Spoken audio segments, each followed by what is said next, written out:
एक सर्प ने बताया, पितृपक्ष में भूलकर भी तुलसी में जल मत चढ़ाना, वरना पूरे परिवार का नाश तय है। दर्शक बंधु, पितृपक्ष के दिनों में जब भी धर्म, श्राद्ध और तर्पण की बातें आती हैं, तो एक सवाल अक्सर लोगों के मन में उठता है, इस पवित्र समय में तुलसी पर जल क्यों नहीं चढ़ाना चाहिए, और खासकर यह बात महिलाओं को अवश्य क्यों सुननी चाहिए। दर्शक बंधु, सोचकर देखिए, तुलसी केवल एक पौधा नहीं है, यह हमारे सनातन धर्म में माता तुलसी के रूप में पूजनीय है, जिनके बिना भगवान विष्णु की आराधना अधूरी मानी जाती है।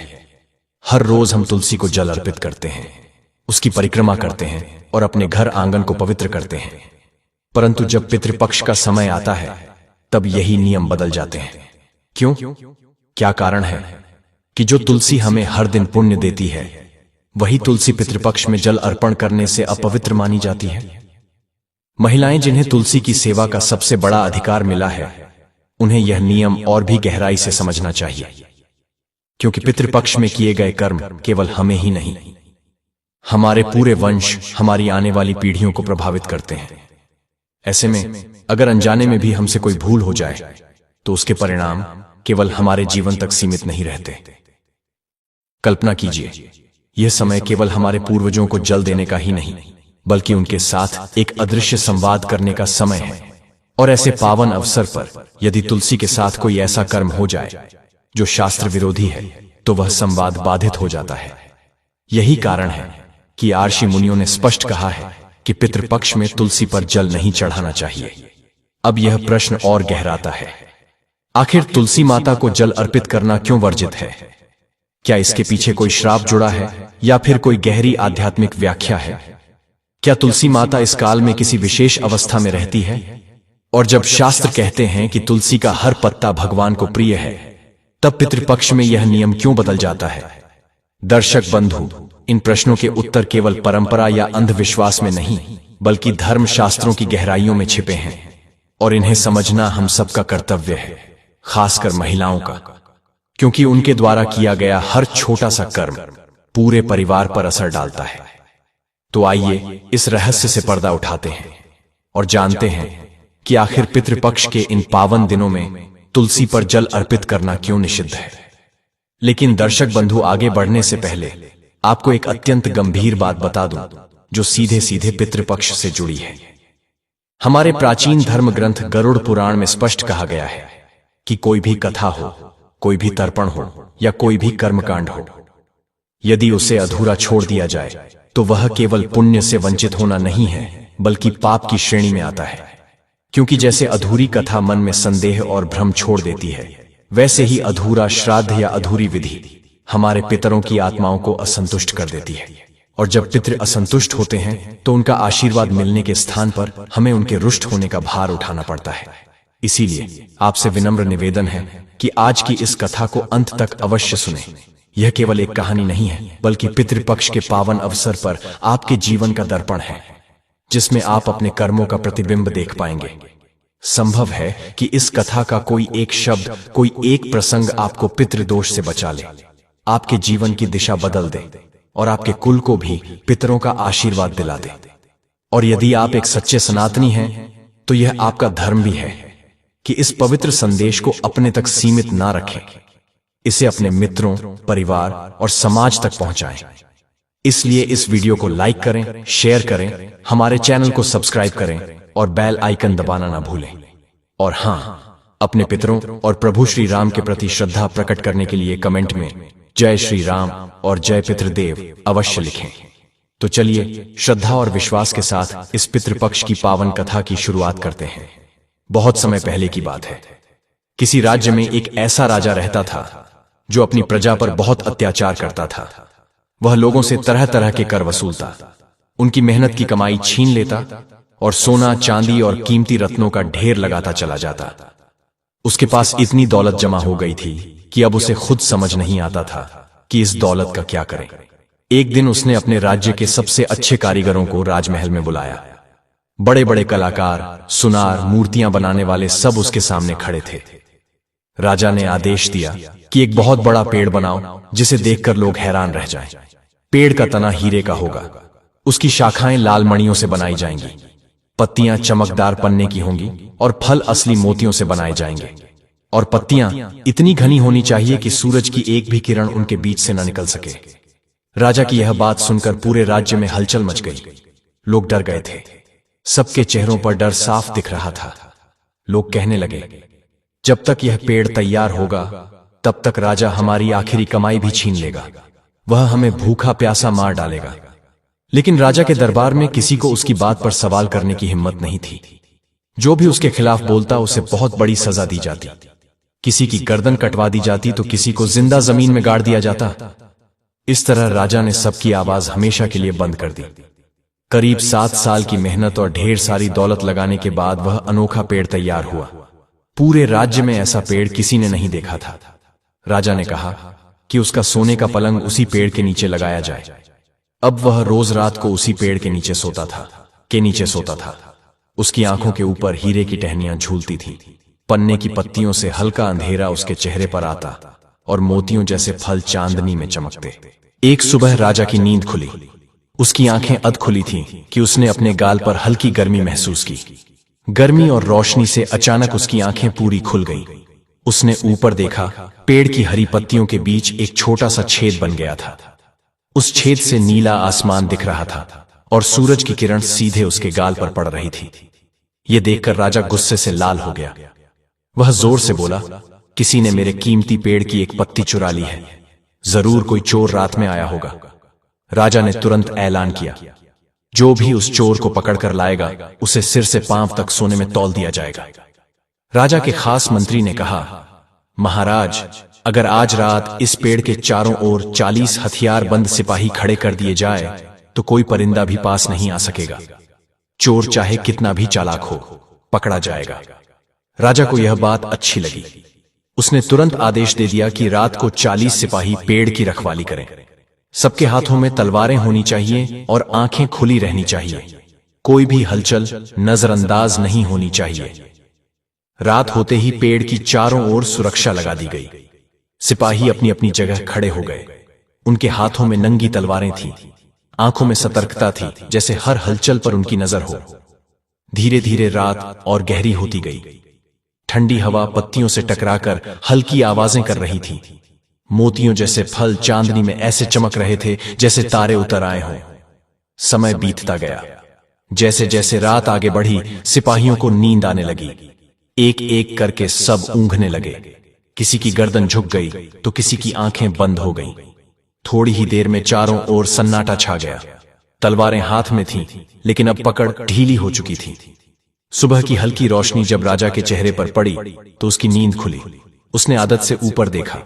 वही छेद अब पहले से बड़ा हो गया था, जैसे और पत्तियां भी तोड़ ली गई हों। हरे पत्तों के बीच नीला आसमान और बड़ा दिख रहा था। राजा का गुस्सा अब और बढ़ गया। उसका चेहरा लाल हो गया, आंखों में गुस्सा भर गया, हाथ की मुट्ठियां कस गई और वह सिंहासन से उठ खड़ा हुआ। वह दहाड़ते हुए बोला, छल्लाद, छल्लाद। राजमहल में उसकी गरजती आवाज गूंजने लगी। थोड़ी ही देर में काले कपड़ों में सिर से पांव तक ढके हुए 14 छल्लाद दौड़ते हुए आ गए। उनके हाथों में भारी तलवारें थीं, जो सुबह की रोशनी में चमक रही थीं। उनकी आंखों में कोई भाव नहीं था, कोई दया नहीं थी। वे बस राजा के आदेश का इंतजार कर रहे थे। उन्होंने एक साथ ऊंची आवाज में कहा, आदेश दीजिए महाराज, किसका सिर काटना है? राजा का मन क्रोध से भर गया। उसके हाथ कांपने लगे और उसने गुस्से में उन सिपाहियों की ओर इशारा किया जो रात भर पेड़ की रखवाली कर रहे थे। बोला, इन सबको खत्म कर दो, एक भी जिंदा नहीं बचना चाहिए। राजा की गर्जन पूरे महल में गूंज गई। उसी समय उसका मंत्री आगे आया। उसने सिर झुकाकर बहुत विनम्रता से कहा, महाराज, अगर हर बार अपने ही सिपाहियों की गर्दन कटवाते रहेंगे तो कुछ ही दिनों में आपकी सारी सेना खत्म हो जाएगी। ये उचित नहीं है। मेरी विनती है कि इन्हें मारने की जगह जिंदा ही जमीन में गाड़वा दिया जाए और इनकी जगह नए सिपाही तैनात कर दिए जाएं। राजा ने मंत्री की बात सुनी, कुछ पल सोच में डूबा रहा, फिर धीरे से सिर हिलाया और बोला, ठीक है, जैसा तुम कहते हो। इन सबको जिंदा ही जमीन में गाड़ दो और आज रात नए पहरेदार लगाए जाएं।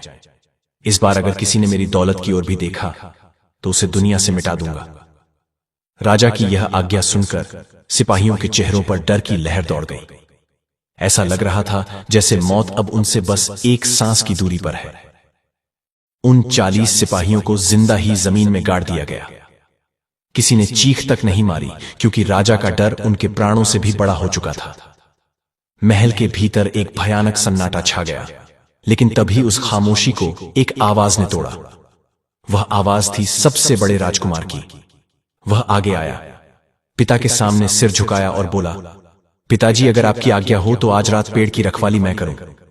मैं आपको वचन देता हूं कि जो भी इस पवित्र पेड़ से चोरी करता है उसे पकड़कर ही दम लूंगा। राजा ने बेटे की ओर देखा, कुछ पल तक कुछ नहीं बोला, फिर गहरे स्वर में बोला, ठीक है, पर याद रखना, अगर असफल हुए तो तुम्हें भी बख्शा नहीं जाएगा। रात का अंधेरा धीरे धीरे फैलने लगा। महल के बाहर वही अद्भुत पेड़ खड़ा था। उसकी पत्तियां ठंडी हवा से हिल रही थीं, जैसे किसी अनहोनी का इशारा दे रही हो। सबसे बड़ा राजकुमार कमर में तलवार बांधे, आंखों में आत्मविश्वास लिए पेड़ की रक्षा के लिए अपनी जगह पर डट गया। शुरू में उसकी आंखें हर दिशा में घूम रही थीं। हर पत्ता, हर शाख, हर परछाई उसकी नजरों में थी। लेकिन जैसे जैसे रात बढ़ती गई, ठंडी हवा उसके शरीर से टकराई और उसकी पलकें भारी होने लगी। उसने खुद को जगाने के लिए कई बार पानी के छींटे मारे, पर आधी रात के बाद उसकी आंखें नींद से भर गईं। कब उसकी पीठ पेड़ से टिक गई और कब आंखें बंद हो गईं, उसे खुद भी नहीं पता चला। सुबह हुई। राजा हमेशा की तरह सबसे पहले अपने पेड़ को देखने आया। जैसे ही उसने ऊपर नजर उठाई, उसका चेहरा डर से सफेद पड़ गया। उसकी आंखें फैल गईं, उसके पैरों तले जमीन खिसक गई। वह जो छोटा सा छेद कल रात दिखा था, आज वह कई गुना बड़ा हो चुका था। ऐसा लग रहा था जैसे किसी ने पूरी की पूरी डालियां ही गायब कर दी हों। राजा का चेहरा क्रोध से लाल हो गया। बिना एक पल भी सोचे उसने अपने सबसे बड़े बेटे को मृत्युदंड दे दिया। यह दृश्य उसका मंझला बेटा देख रहा था। वह आगे बढ़ा, हाथ जोड़कर बोला, पिताजी, आज रात मुझे मौका दीजिए। अगर मैं भी असफल रहा तो बड़े भैया के साथ मेरी भी गर्दन कटवा दीजिएगा। राजा ने उसकी बात सुनकर उसे भी इजाजत दे दी। रात होते ही मंझला राजकुमार पेड़ की रक्षा के लिए वहां जा पहुंचा। चांदनी रात थी। पेड़ की हर पत्ती जैसे शांत खड़ी थी, मानो वह किसी अनहोनी का आभास दे रही हो। राजकुमार तलवार हाथ में लिए इधर उधर नजरें दौड़ा रहा था। रात का पहला पहर बीत गया, फिर दूसरा भी, लेकिन जैसे ही आधी रात हुई, उसकी आंखों पर भी नींद का असर होने लगा। उसने खुद को जगाए रखने की बहुत कोशिश की, लेकिन कब उसकी आंखें बंद हो गईं, उसे खुद भी नहीं पता चला। सुबह हुई, सूरज की पहली किरण पेड़ पर पड़ी। राजा ने हमेशा की तरह ऊपर देखा। अब जो छेद था वह थाली जितना बड़ा हो चुका था। राजा की आंखों में क्रोध उतर आया। उसकी सांसें तेज हो गईं, चेहरा तमतमा उठा।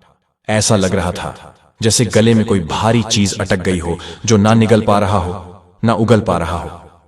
राजा दहाड़ा झल्ला। उसकी गरजती आवाज से महल की दीवारें कांप गईं।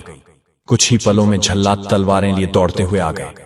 तभी सबसे छोटा राजकुमार आगे आया। उसकी आंखों में विश्वास था और चेहरे पर एक शांत तेज। उसने सिर झुकाकर कहा, पिताजी, अगर आज्ञा हो तो आज रात मैं इस वृक्ष की रक्षा धनुष और बाण से करूंगा। मैं वचन देता हूं, जो भी चोर होगा उसे तीर से भेद दूंगा और सुबह होते ही आपके चरणों में ला रखूंगा। राजा ने उसे कुछ देर तक देखा, फिर सिर हिलाया। ठीक है, यह आखिरी मौका है। रात होते ही सबसे छोटा राजकुमार अपने धनुष और तरकश के साथ पेड़ के नीचे पहुंच गया। उसकी आंखें हर दिशा में घूम रही थीं। हर पत्ता, हर परछाई, हर सरसराहट पर उसकी नजर थी। आधी रात हुई। ठंडी हवा उसके चेहरे से टकरा रही थी। नींद का हल्का बोझ उस पर भी आने लगा, लेकिन उसने हार नहीं मानी। उसने अपनी कमर से छोटी छुरी निकाली और अपनी एक उंगली हल्के से काट दी। फिर उस घाव पर मिर्च नमक रगड़ दिया। दर्द की तीव्र लहर पूरे शरीर में दौड़ गई और नींद भाग गई। रात और गहरी होती गई। चारों ओर गहरा सन्नाटा छा गया। केवल उसकी सांसों की आवाज और पत्तियों की सरसराहट सुनाई दे रही थी। तभी रात के अंतिम पहर में कहीं से एक अजीब सा परिंदा उड़ता हुआ आया। उसका आकार आम चिड़ियों से कहीं बड़ा था। उसके पंख सुनहरे थे और आंखें लाल जैसे जलते अंगारे। वह सीधा पेड़ की सबसे ऊंची शाखा पर जाकर बैठ गया। वह परिंदा सिर से लेकर पंजों तक एकदम अद्भुत था। उसकी चोंच, पंख और पंजे सब अलग अलग रंगों के कीमती रत्नों से चमक रहे थे। वह स्वयं में एक चलती फिरती रत्नों की मूर्ति जैसा लग रहा था। ऐसा प्रतीत हो रहा था जैसे किसी दिव्य शिल्पकार ने सोने, चांदी और रंग बिरंगे रत्नों से उस परिंदे के शरीर को गूढ़ा हो। जैसे ही वह चमत्कारी पक्षी उस अनुपम पेड़ की सबसे ऊंची डाल पर बैठा, उसने एक मधुर तान छेड़ दी। उसकी चहचहाट ऐसी थी मानो स्वर्ग से अमृत बरस रहा हो। पूरा महल, बगीचा, यहां तक कि धरती और आकाश भी उसकी दिव्य आवाज से भर उठे। पेड़ के नीचे खड़ा छोटा राजकुमार उस विलक्षण परिंदे को एक अटक देखता रह गया। ऐसा अद्भुत जीव उसने अपने जीवन में कभी नहीं देखा था। उसकी आवाज में ऐसी मोहक शक्ति थी कि राजकुमार का मन उसी में खो गया। उसके अंतर्मन में एक द्वंद्व शुरू हो गया। क्या इस सुंदर निर्मल जीव को मारना सही होगा? परंतु जब उसे पिता का आदेश याद आया तो उसने अपने आप को संयमित किया, मन को कठोर बनाया और अपने धनुष पर बाण चढ़ा लिया। परंतु जैसे ही उसने तीर चलाना चाहा, उसके हाथ धीरे धीरे कांपने लगे। उसकी उंगलियों में झिझक और भय भर गया था। शायद उस पक्षी की सुंदरता और उसकी मधुर ध्वनि ने राजकुमार के भीतर कोमलता भर दी थी। उसने निशाना साधा, पर तीर सीधे उसके हृदय को नहीं लगा। वह केवल उसके एक पंख को छूकर निकल गया। वह पंख जो सुनहरे रत्नों से जड़ा था, धीरे धीरे झूलता हुआ धरती पर गिरा और वह दिव्य परिंदा एक क्षण में फड़फड़ाता हुआ आकाश की ओर उड़ गया। प्रातः जब सूर्य की पहली किरणें महल के प्रांगण में उतरी, राजा सदा की भांति अपने विशेष वृक्ष के पास आया। परंतु आज का दृश्य कुछ अलग था। उसके सामने उसका छोटा पुत्र खड़ा था। एक हाथ में धनुष और तीर और दूसरे हाथ में वह दिव्य पंख था। उस पंख की चमक इतनी तेज थी कि सूर्य की किरणें भी उसके आगे फीकी लग रही थीं। राजा विस्मय से अपने पुत्र को देखता रहा। छोटे राजकुमार ने सिर झुकाकर शांत स्वर में कहा, पिताजी, यही वह परिंदा था जो हर रात हमारे अमूल्य वृक्ष की पत्तियां चुराकर ले जाया करता था। मैं उसे पूरी तरह मार ना सका क्योंकि उसकी चहचहाट इतनी मधुर और मन को भाने वाली थी कि मेरे हाथ कांपने लगे। परंतु देखिए, मैं उसका एक पंख गिराने में सफल हुआ। राजा धीरे धीरे आगे बढ़ा और उस पंख को अपने हाथों में लिया। जैसे ही उसकी दृष्टि उस पंख पर पड़ी, उसकी आंखें फैल गईं और मुंह आश्चर्य से खुला का खुला रह गया। यह कोई साधारण पंख नहीं था। यह रत्नों से सजा हुआ असली सोने और चांदी में गूंथा हुआ एक ऐसा अनुपम पंख था जिसकी कीमत राजा के पूरे खजाने से कहीं अधिक थी। राजा ने उस रत्नजित पंख को अपनी उंगलियों के बीच धीरे धीरे घुमाया। उसकी आंखें उस पंख की तेज चमक में डूब गईं। वह समझ गया कि यह किसी साधारण जीव का नहीं, बल्कि किसी दिव्य रहस्य का प्रतीक है। उसकी आंखों में एक अलग ही खुशी की चमक आ गई।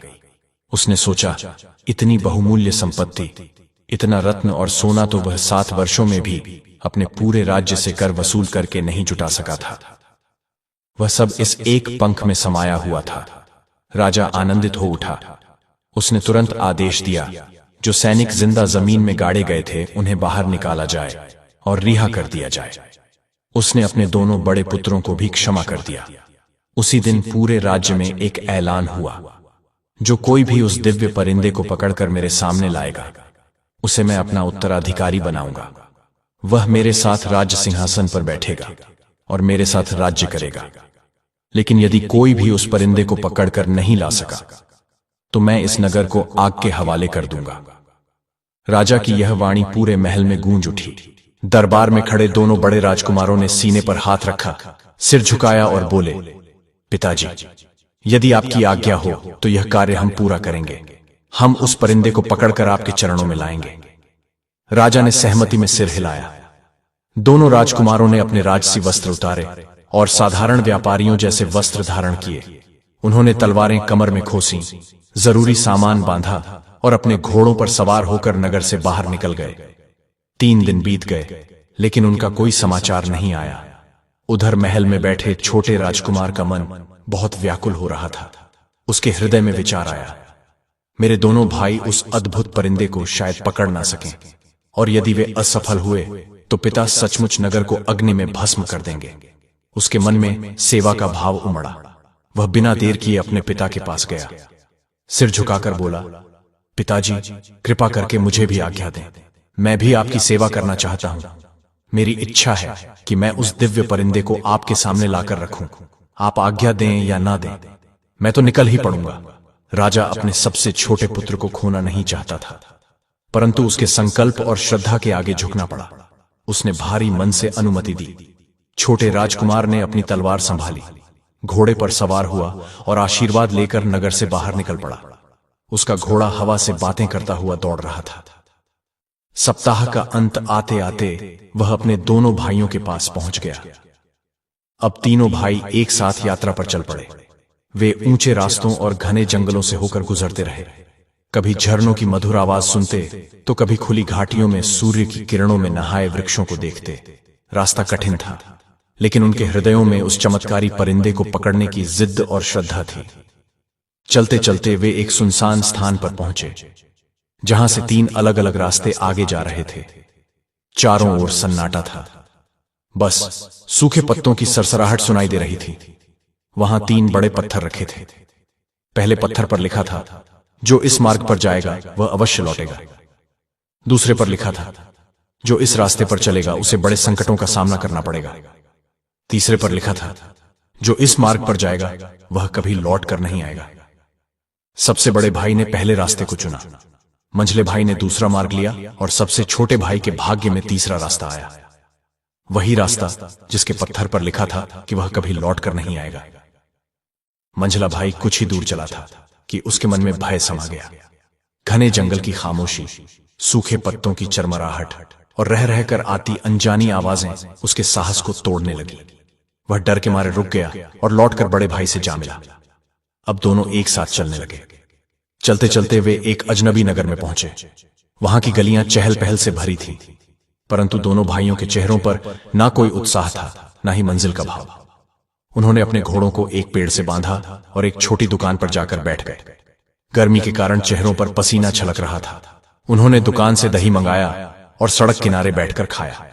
दही खाने के बाद दोनों यहीं बैठ गए और एक दूसरे के बालों में कंघी करने लगे, जैसे थके हारे मुसाफिर हों, जिन्हें न मंजिल की चिंता हो न दिशा का बोध। वहीं सामने संगमरमर के झरोखों वाला एक भव्य महल खड़ा था, उसी नगर का राजमहल। महल की ऊपरी मंजिल के बरामदे में खड़ी राजकुमारी बाहर का दृश्य देख रही थी। तभी उसकी नजर उन दोनों राजकुमारों पर पड़ी जो सड़क किनारे बैठे थे और एक दूसरे के बाल संवार रहे थे।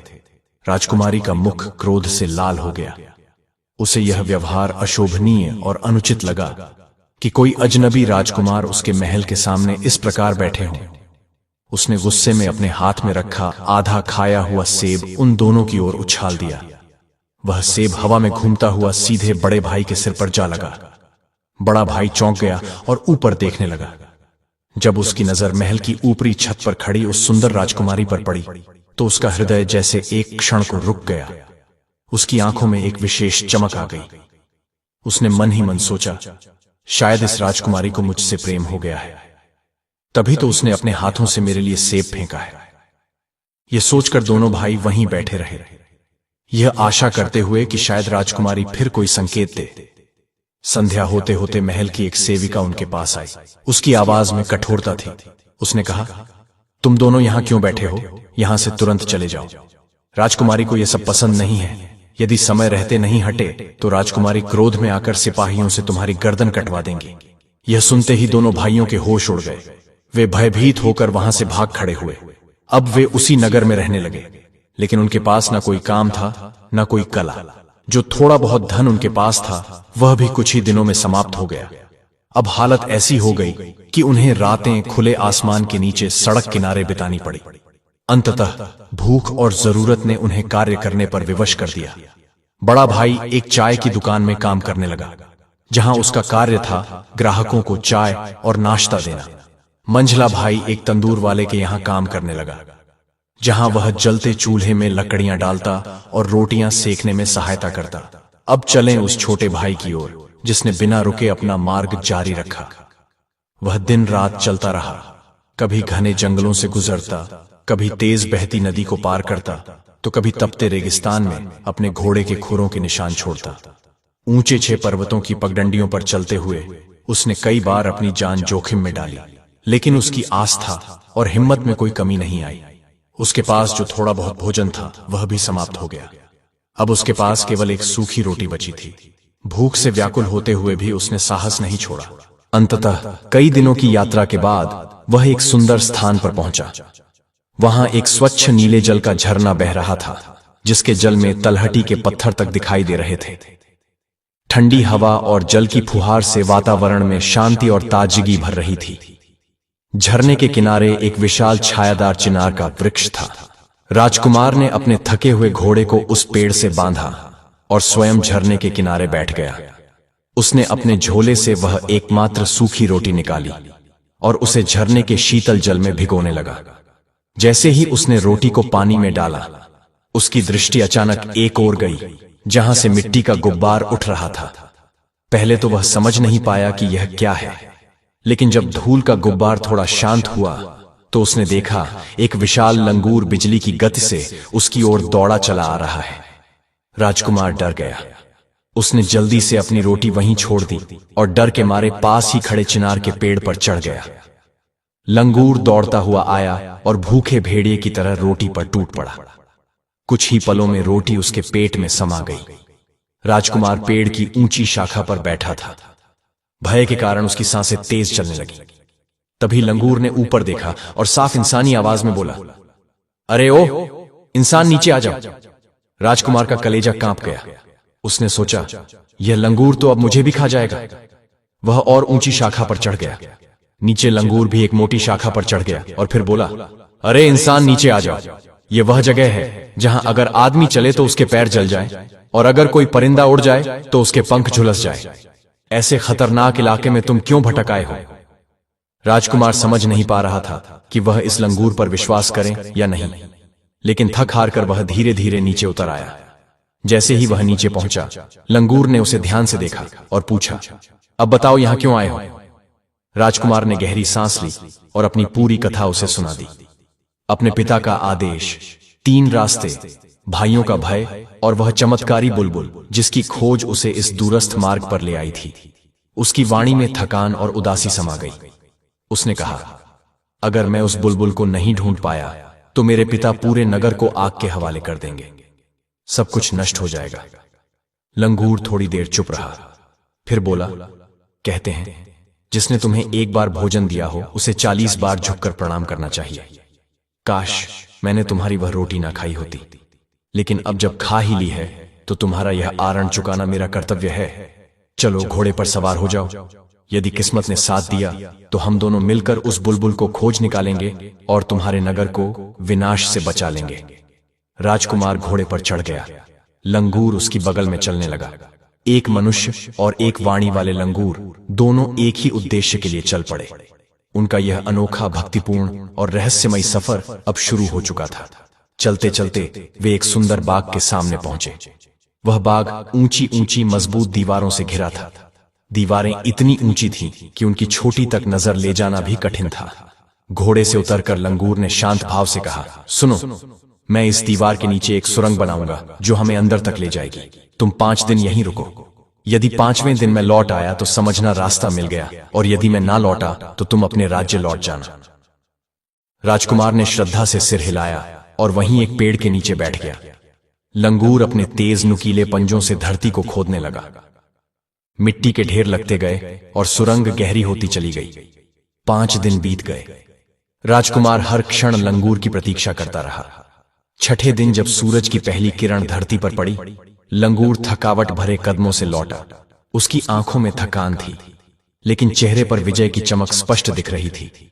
उसने कहा, मैंने सुरंग उस स्थान तक पहुंचा दी है जहां 7 पर्दों के भीतर वह मधुर आवाज और रत्नों से भरी बुलबुल कैद है। फिर लंगूर ने सावधान करते हुए कहा, सुनो, जब सुरंग के अंतिम छोर पर पहुंचो तो पहरेदारों के सो जाने का इंतजार करना। जब वे गहरी नींद में हो तभी चुपचाप वह पिंजरा उठा लेना और उसी रास्ते से लौट आना। पर ध्यान रखना, पिंजरे पर जो 7 रेशमी पर्दे पड़े हैं उन्हें कभी मत हटाना। चाहे मन कितना भी कहे, उन्हें मत छेड़ना। राजकुमार ने लंगूर की हर बात को श्रद्धा से अपने मन में बैठा लिया और सुरंग के अंधेरे मार्ग में धीरे धीरे आगे बढ़ने लगा। सुरंग में घना अंधेरा और शीतलता थी। दीवारों पर नमी थी और जगह जगह टपकते जल की बूंदों की आवाज पूरे सन्नाटे में गूंज रही थी। कदम फूंक फूंक कर रखने पड़ रहे थे, क्योंकि कोई भी चूक उसे संकट में डाल सकती थी। काफी देर चलने के बाद जब सुरंग का दूसरा सिरा आया तो उसके सामने एक विशाल कक्ष था। उसके बीचों बीच एक सुनहरा पिंजरा लटक रहा था। पिंजरे पर 7 रेशमी पर्दे थे, जिन पर सुंदर चित्र उकेरे गए थे। चारों ओर 10 पहरेदार तलवारें थामे खड़े थे। उनकी आंखों में सावधानी और सतर्कता झलक रही थी। राजकुमार कोने में चुपचाप छिपकर बैठ गया और पहरेदारों के सो जाने की प्रतीक्षा करने लगा। समय धीरे धीरे बीतता गया। फिर एक एक करके पहरेदारों की आंखें बोझिल होने लगीं। कुछ ही देर में सभी गहरी नींद में चले गए। उनके खर्राटों की गूंज पत्थरों से टकराकर प्रतिध्वनित हो रही थी। राजकुमार ने हल्के पांवों से चलना शुरू किया। उसने अपनी सांसें तक धीमी कर ली ताकि कोई आवाज ना हो। वह धीरे धीरे पहरेदारों के पास से गुजरते हुए पिंजरे तक पहुंच गया। पिंजरा हल्का था, लेकिन उस पर रेशमी पर्दों और रत्नजित सजावट को देखकर लगता था जैसे इसमें कोई अत्यंत मूल्यवान जीव बंद हो। उसने पिंजरा उठाया और लौटने ही वाला था कि उसके मन में एक संशय उठा। कहीं इसमें कोई और पक्षी तो नहीं है? उसके मन में लंगूर की चेतावनी आई, परंतु शंका ने उसे रोक लिया। अंततः वह स्वयं को न रोक सका और सबसे ऊपर का पर्दा हल्के से उठा दिया। जैसे ही पर्दा उठा, भीतर से एक मधुर परंतु अत्यंत ऊंची चहचहाट गूंजी। पूरा कक्ष उस आवाज से गूंज उठा। आवाज इतनी तीव्र थी कि सोते हुए पहरेदार घबराकर उठ बैठे। राजकुमार डर के मारे वहीं जड़ हो गया। उसके हाथ से पिंजरा छूटकर जमीन पर गिर पड़ा। गिरने की आवाज ने पहरेदारों का ध्यान और बढ़ा दिया। वे दौड़ पड़े और राजकुमार को पकड़ लिया। उसके हाथ पीछे बांध दिए गए और उसे खींचते हुए राजमहल ले जाया गया। महल के दीवाने खास में एक भव्य सिंहासन पर वहां का राजा बैठा था। सिर पर मुकुट, गले में सोने की माला और चेहरे पर कठोरता साफ दिख रही थी। राजा ने क्रोध में भरकर आदेश दिया, इसे तुरंत दंड दिया जाए। इसके दोनों हाथ कोहनी तक काट दिए जाए ताकि कोई और इस पवित्र बाग में आने की हिम्मत ना करे। लेकिन तभी एक बुजुर्ग मंत्री जो बहुत बुद्धिमान था आगे बढ़ा और शांत स्वर में बोला, महाराज कृपया थोड़ा ठहरिए।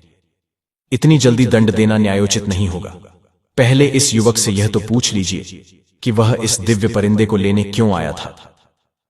हो सकता है इसके पीछे कोई महान कारण छिपा हो। राजा कुछ क्षण मौन हो गया, फिर सिर हिलाकर शांत स्वर में बोला, ठीक है, इस युवक से पूछो ये कौन है और क्यों आया है। राजकुमार ने कांपती हुई आवाज में बोलना शुरू किया। उसने धीरे धीरे अपनी यात्रा की पूरी कथा सुना दी। अपने नगर की दशा, पिता का आदेश, बुलबुल की खोज का उद्देश्य, सब कुछ विस्तार से कह सुनाया। जब राजकुमार की वाणी थमी तो सारा दरबार स्तब्ध हो गया। एक गहरा सन्नाटा छा गया। मंत्री ने श्रद्धा से सिर झुकाया और राजा से कहा, महाराज यदि हम केवल एक पक्षी के कारण इस बहादुर युवक का वध कर देंगे तो हमारी कीर्ति कलंकित हो जाएगी। लोग हमें निर्दयी कहेंगे। मेरी राय है कि आप इसके सामने एक ऐसा कार्य रखें जो अत्यंत कठिन हो। यदि यह उसे पूरा कर ले तो यह इसकी भाग्य विधि होगी, और यदि विफल रहा तो प्रभु स्वयं इसे उसका उचित दंड देंगे। राजा को यह बात उचित लगी। उसने गंभीर स्वर में कहा, युवक, तुम्हें दंड देने के स्थान पर मैं तुम्हें एक कार्य सौंपता हूं। यदि तुम यह कार्य पूर्ण कर सको तो न केवल तुम्हें क्षमा किया जाएगा बल्कि वह बुलबुल भी तुम्हें दी जाएगी। राजकुमार ने विनम्रतापूर्वक सिर झुकाकर आज्ञा स्वीकार की। राजा ने कहा, जिस दिशा में सूर्य अस्त होता है उस दिशा में 9 मास तक घोड़े पर यात्रा करो। वहां एक नगर मिलेगा। उस नगर की राजकुमारी जो सोने के संदूक में विश्राम करती है उसे मेरे पास लाओ। यदि यह कार्य तुम कर लाओ तो तुम्हारी जान बचेगी और बुलबुल भी तुम्हारी होगी। राजकुमार का मन इस नई कठिनाई से व्याकुल हो उठा, परंतु वह कुछ कह नहीं सका। उसने चुपचाप सिर झुकाया और चल पड़ा। लंबी यात्रा के बाद वह उसी स्थान पहुंचा जहां लंगूर उसकी प्रतीक्षा कर रहा था। राजकुमार ने लंगूर को सब कुछ कह सुनाया। पहरेदारों का जागना, पिंजरा गिरना, राजा का कोप और अब यह नया कठिन कार्य। लंगूर ने गहरी सांस ली और बोला, मैंने पहले ही कहा था उन पर्दों को मत हटाना। खैर, जो होना था वह हो गया। अब आगे की तैयारी करनी चाहिए। चलो इस नए मार्ग की ओर बढ़ते हैं, शायद ईश्वर अब भी तुम्हारे साथ हो। राजकुमार और लंगूर फिर से एक नई यात्रा पर निकल पड़े। इस बार उनकी मंजिल थी वह रहस्यमयी नगरी जहां सोने के संदूक में राजकुमारी विश्राम करती थी। वे दोनों फिर घोड़े पर सवार होकर निकल पड़े। मार्ग लंबा था, परंतु उनका उत्साह अटल था। 9 मास तक वे निरंतर यात्रा करते रहे, कभी घने वनों से, कभी रेगिस्तानों से, कभी तेज धूप में, तो कभी मूसलाधार वर्षा में भीगते हुए वे निरंतर आगे बढ़ते रहे। अंततः वे एक नगर के समीप पहुंचे। नगर के बाहर एक विशाल खुला मैदान था, जहां हरियाली तो थी, लेकिन उसके पीछे एक रहस्यमयी निस्तब्धता पसरी थी। वहीं पर उन्होंने अपना डेरा डाला। लंगूर समय व्यर्थ नहीं करना चाहता था। वह धरती पर बैठ गया और अपने तेज नाखूनों और फुर्तीले हाथों से मिट्टी खोदने लगा। दिन बीतते गए, रातें ढलती रही। 9 दिन और 9 रातों की कठिन साधना के बाद लंगूर ने एक सुरंग तैयार कर ली। एक ऐसी सुरंग जो सीधे महल के भीतर खुलती थी। लंगूर थक चुका था, किंतु उसकी आंखों में संतोष था। वह राजकुमार के पास लौटा और मुस्कुराकर बोला, राजकुमार, महल तक पहुंचने का मार्ग अब खुल गया है। तुम अब इस सुरंग के माध्यम से सीधे महल में प्रवेश कर सकते हो। फिर वह समझाने लगा, महल की सबसे ऊपरी मंजिल पर एक खुला दालान है, वहीं वह राजकुमारी रहती है, लेकिन वहां पहुंचना सरल नहीं है। तुम्हें पहले सुरंग से निकलकर महल के भीतर 40 सीढ़ियां चढ़नी होंगी, फिर एक एक करके 40 कक्ष पार करने होंगे। हर कक्ष में अत्यंत सुंदर सजावट और कीमती वस्तुएं होंगी, परंतु तुम्हें किसी भी वस्तु को देखना या छूना नहीं है, बस सीधे चलते जाना है। राजकुमार की जिज्ञासा बढ़ रही थी, परंतु लंगूर अभी रुका नहीं था। उसने आगे कहा, जब तुम ऊपर वाले दालान में पहुंचोगे तो वहां वह राजकुमारी तुम्हें सोने के बड़े संदूक पर विश्राम करते हुए मिलेगी। उसके चारों ओर 40 सेविकाएं पहरे में होंगी। वह कन्या इतनी सुंदर है कि जिसने भी उसे देखा वह मोहित हो गया, परंतु तुम्हें इन बातों में उलझना नहीं है। तुम्हारा लक्ष्य केवल उसे वहां से लेकर आना है। प्रभु का नाम लेकर निष्कलंक मन से यह कार्य करना है। लंगूर ने बहुत ही शांत और गंभीर स्वर में अपनी आखिरी और सबसे आवश्यक बात समझाते हुए कहा, जब उस राजकुमारी को नींद आने लगती है तो वह स्वयं उस सोने के संदूक का ढक्कन खोलकर उसमें लेट जाती है। तुम्हें बस यह देखना है कि उसकी आंखें खुली हैं या बंद। अगर उसकी आंखें खुली हों, वह जाग रही हो, तो कुछ भी मत करना, चुपचाप वापस लौट आना और प्रतीक्षा करना। लेकिन अगर उसकी आंखें बंद हो और वह गहरी नींद में हो, तभी वह संदूक उठाना और उसी रास्ते से लौट आना। याद रखना, यदि भूल हुई तो जीवन संकट में पड़ जाएगा। राजकुमार ने श्रद्धा और ध्यान से लंगूर की हर बात अपने हृदय में उतार ली और फिर सुरंग के भीतर उतर गया। सुरंग की ठंडी मिट्टी से एक खास सी महक आ रही थी। राजकुमार ने घुटनों के बल धीरे धीरे महल के भीतर प्रवेश किया। वहां हल्की सी रोशनी थी, जिससे महल की चमकदार दीवारें झलक रही थीं। जैसे ही वह ऊपर चढ़ा, उसके सामने लंबी पतली सीढ़ियां दिखी, ठीक 40 सीढ़ियां। हर कदम पर उसका दिल तेजी से धड़कने लगा। चौथी मंजिल पर पहुंचकर उसने देखा, एक विशाल दालान था और उसके मध्य में रखा था वह सोने का बड़ा संदूक। संदूक के ऊपर नगर की राजकुमारी बैठी थी, अत्यंत शांत, और चारों ओर 40 सेविकाएं खड़ी थीं, सिर झुकाए, निशब्द। मंद प्रकाश में वह राजकुमारी किसी दिव्य स्वप्न जैसी लग रही थी। बड़ी बड़ी आंखें, लहराते काले बाल और मुखमंडल पर अद्भुत तेज। राजकुमार कुछ क्षण वहीं द्वार के पीछे खड़ा रह गया। उसकी दृष्टि राजकुमारी से हट नहीं रही थी। उसकी सुंदरता इतनी अलौकिक थी कि उसे देखकर मन ठहर गया। लेकिन उसे लंगूर की वाणी याद आई और उसने मन को दृढ़ कर लिया। वह बस प्रतीक्षा करने लगा। थोड़ी देर बाद राजकुमारी ने अंगड़ाई ली और धीरे से सोने के संदूक का ढक्कन खोला और उसमें लेट गई। उसकी आंखें धीरे धीरे बंद हो गईं। एक एक करके सेविकाएं भी उसके चारों ओर लेट गईं। राजकुमार ने अत्यंत हल्के कदमों से आगे बढ़ना शुरू किया। वह धीरे से संदूक के पास पहुंचा और झुककर भीतर झांका। राजकुमारी की आंखें बंद थीं। यह समय था, बस चुपचाप संदूक उठाकर लौट जाना था। लेकिन जैसे ही उसने राजकुमारी का चेहरा पास से देखा, उसकी सांसें थम सी गईं। उसका सौंदर्य मंत्रमुग्ध करने वाला था। वह अपने ऊपर नियंत्रण नहीं रख सका।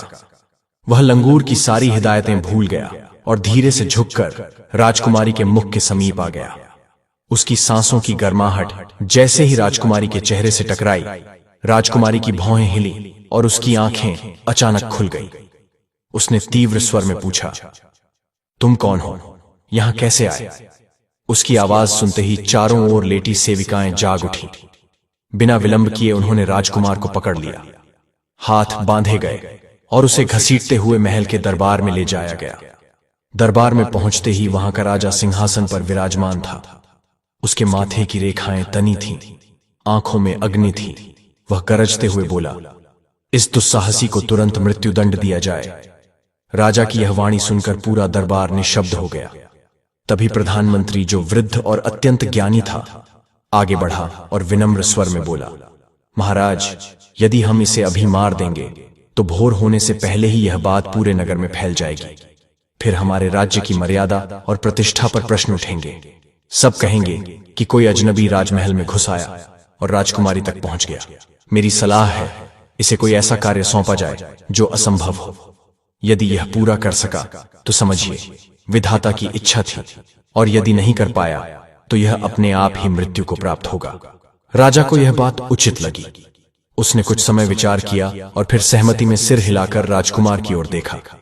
फिर बोला, मैंने सुना है कि यहां से 9 माह की यात्रा पर एक विशाल समुद्र है, जिसे कुलझाम बीच कहते हैं। वहां एक चमकदार हीरे का द्वीप है। उस द्वीप पर एक महान जादूगर रहता है, जालिम सिंह। उसके पास एक अनोखा काला घोड़ा है जो एक पलक झपकते ही महीनों का सफर तय कर सकता है। यदि तुम अपने प्राणों की रक्षा करना चाहते हो तो उस जादूगर से वह काला घोड़ा मेरे लिए ले आओ। यदि घोड़ा तुम लाओगे तो न केवल जीवन दान पाओगे, बल्कि मेरी पुत्री से विवाह भी कर सकोगे और उसे अपने साथ अपने राज्य ले जा सकोगे। राजकुमार मन भारी किए लंगूर के पास लौटा। उसकी आंखों में अश्रु थे, आत्मा दुख से भीगी हुई थी। उसने लंगूर को सब कुछ कह सुनाया। लंगूर ने उसके कंधे पर हाथ रखा और श्रद्धा से कहा, राजकुमार, घबराओ मत। अगर प्रभु की कृपा रही तो मैं तुम्हें वह घोड़ा अवश्य दिला दूंगा। दोनों फिर एक नई यात्रा पर निकल पड़े। वे ऊंचे ऊंचे पर्वत पार करते गए, सुनसान जंगलों से होते हुए तपते रेगिस्तानों की रेत पर चलते रहे। महीनों बीत गए और अंततः वे एक विशाल समुद्र के किनारे पहुंच गए। समुद्र इतना विस्तृत था कि दूर दूर तक उसका दूसरा किनारा दिखाई ही नहीं देता था। बस नीला जल और आकाश एक दूसरे में लीन से लगते थे। राजकुमार लहरों को देख कुछ उदास हो गया। उसने लंगूर से कहा, इस अनंत समुद्र को कैसे पार करेंगे? यदि हम डूब गए तो लंगूर मुस्कुराया और श्रद्धा से बोला, हर कार्य में हिम्मत होनी चाहिए। भय से मार्ग नहीं निकलता, तुम केवल विश्वास रखो। फिर लंगूर ने समुद्र के नीचे सुरंग खोदनी शुरू की। 40 दिन और 40 रातों तक वह मिट्टी काटता रहा, खुदाई करता रहा। अंततः उसने एक लंबी सुरंग तैयार कर ली। वह बाहर आया और बोला, मैंने घोड़े तक पहुंचने का मार्ग बना लिया है।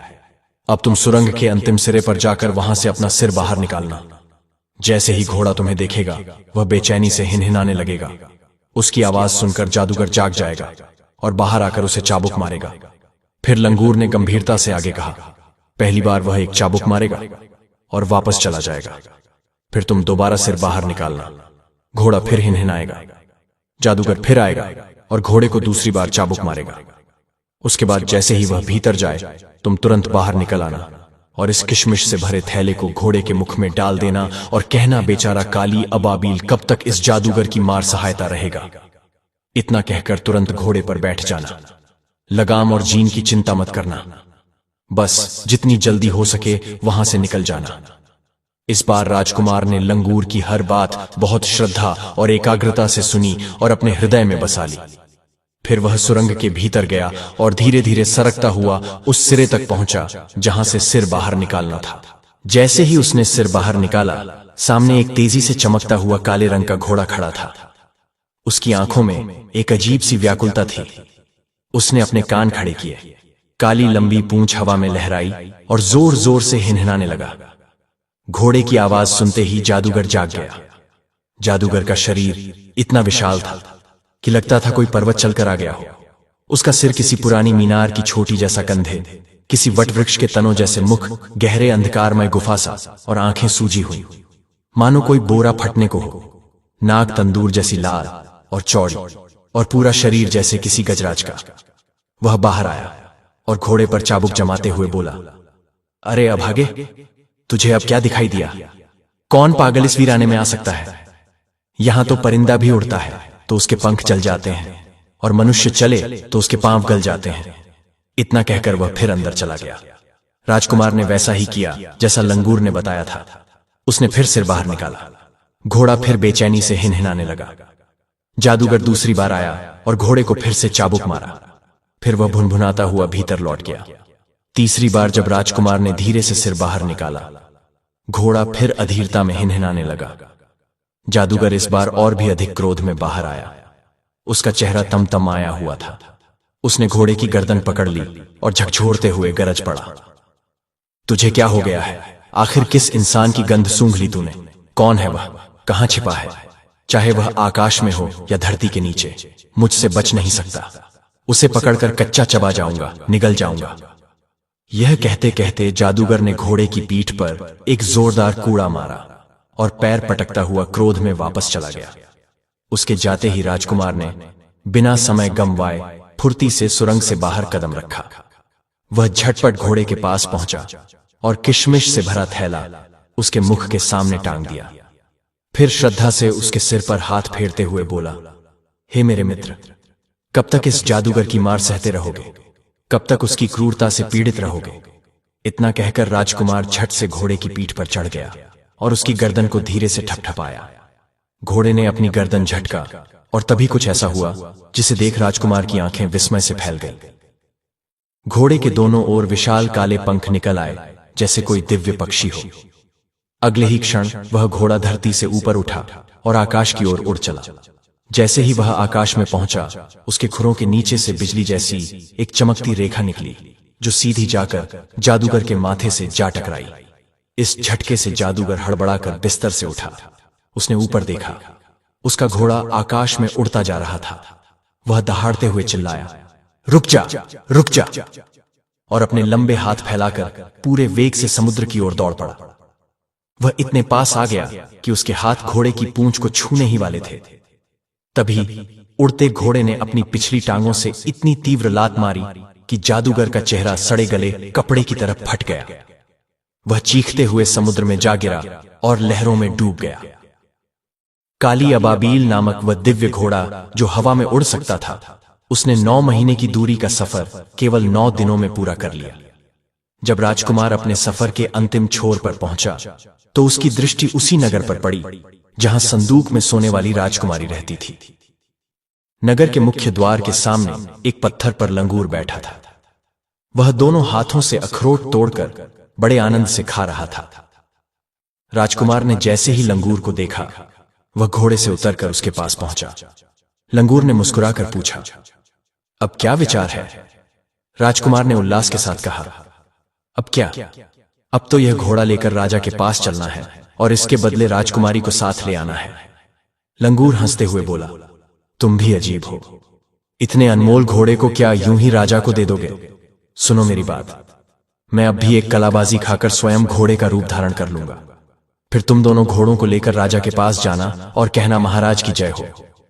इनमें से कोई एक घोड़ा चुन लीजिए, देखना राजा मुझे ही पसंद करेगा। इतना कहकर लंगूर ने जमीन पर एक कलाबाजी लगाई और अगले ही क्षण वह एक अद्भुत घोड़े में बदल गया। पर यह कोई साधारण घोड़ा नहीं था।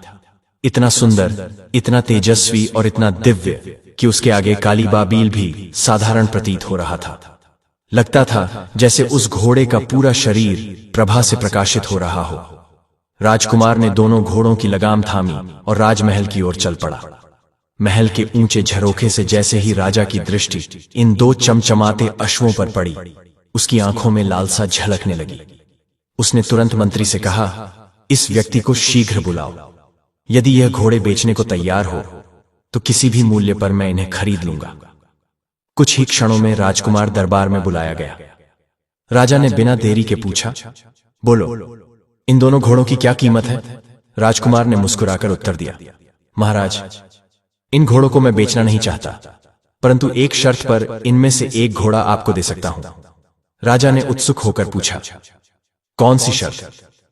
राजकुमार ने निडरता से कहा, इनमें से एक घोड़ा मैं आपकी पुत्री के बदले में दूंगा। राजा चौंक कर बोला, यह कैसी बात है? कोई घोड़े के बदले भी बेटी देता है क्या? राजकुमार ने शांत स्वर में कहा, महाराज, लगता है आप अपनी ही कहीं बात भूल गए हैं। आपने ही कहा था कि जो काली अबाबील नामक घोड़ा लाएगा उसे आप अपनी पुत्री का हाथ देंगे। अब जब वह शर्त पूरी हो चुकी है तो वचन से पीछे हटना किसी राजा को शोभा नहीं देता। राजा एक पल को मौन हो गया। उसके पास कोई उत्तर नहीं था। उसने धीरे से अपने मंत्री की ओर देखा और शांत स्वर में पूछा, अब क्या किया जाए? वजीर ने राजा की ओर श्रद्धा से देखा और गंभीर स्वर में बोला, महाराज, एक सच्चा पुरुष अपने वचन से पीछे नहीं हटता, जैसे शेर कभी अपने रास्ते से पीछे नहीं हटता। आपको भी अपना वादा निभाना चाहिए। राजा के पास अब कोई और मार्ग नहीं था। उसने राजकुमार की ओर देखा और कहा, हम दोनों घोड़े लेंगे। एक का मूल्य सोने से चुकाएंगे और दूसरे के बदले में अपनी पुत्री तुम्हें सौंप देंगे। राजकुमार ने एक हल्की मुस्कान के साथ उत्तर दिया, महाराज, आप अपनी बेटी देकर घोड़ों में से एक ले सकते हैं, परंतु दूसरा घोड़ा मेरे पास ही रहेगा। आपकी बेटी उसी घोड़े पर बैठकर यात्रा करेगी। राजा ने अपने वजीर से पूछा, इन दोनों में से कौन सा घोड़ा श्रेष्ठ है? वजीर की दृष्टि काली अबाबील पर पड़ी, पर राजा को लंगूर वाला घोड़ा कुछ विशेष और रहस्यमय प्रतीत हुआ। इसलिए उसने उसी को चुना और अपनी पुत्री को उसी संदूक में सौंप दिया जिसमें वह विश्राम करती थी। लंगूर घोड़े को बड़ी कठिनाई से महल के अस्तबल तक पहुंचाया गया, लेकिन वह किसी भी प्रकार वश में नहीं आ रहा था।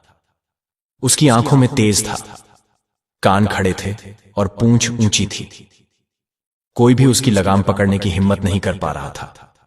जो भी पास जाता वह उसे टांगों से ठोकर मार देता या दांत दिखाकर डराने लगता। आखिर उसे अस्तबल में खुला छोड़ दिया गया और दरवाजे पर मनुष्य के सिर जितना बड़ा ताला लगा दिया गया। उसकी गतिविधियों पर नजर रखने के लिए अस्तबल की छत पर 40 पहरेदार तैनात कर दिए गए। राजा को भी चैन नहीं मिला।